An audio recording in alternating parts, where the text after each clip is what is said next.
రాష్ట్ర ఆర్థిక పరిస్థితి, కేంద్ర విధానాలు, ఇరిగేషన్ ప్రాజెక్టులు తదితర అంశాలపై కీలక నిర్ణయాలు తీసుకుంది తెలంగాణ కేబినెట్. దమ్ముగూడెం దగ్గర బ్యారేజ్ నిర్మాణం, కాళేశ్వరం నుండి మిడ్ మానేర్కు 3 టీఎంసీల నీటిని లిఫ్టింగ్ కేబినెట్ ఆమోదం తెలిపింది.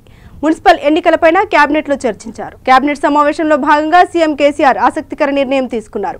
ఆర్థిక మాంద్యం ప్రభావం భారీగానే పడే అవకాశం ఉందని గ్రహించి అన్ని శాఖల్లో నిధుల ఖర్చుపై నియంత్రణ పాటించాలని అధికారులకు ఆదేశాలు జారీ చేశారు.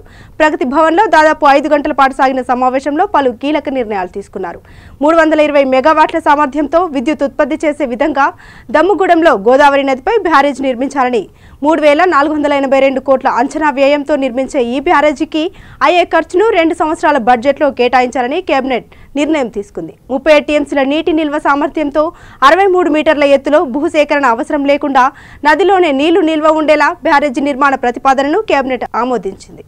కాళేశ్వరం ప్రాజెక్టులో భాగంగా మిడ్ మానేర్ వరకు 3వ టీఎంసీల నీటిని ఎత్తిపోసే పనులను చేపట్టాలని కేబినెట్ నిర్ణయించింది. 11,806 కోట్ల అంచనా వ్యయంతో చేపట్టే ఈ పనులకు సంబంధించిన ఖర్చులను 2 ఏళ్ల బడ్జెట్లో కేటాయించాలని నిర్ణయించారు.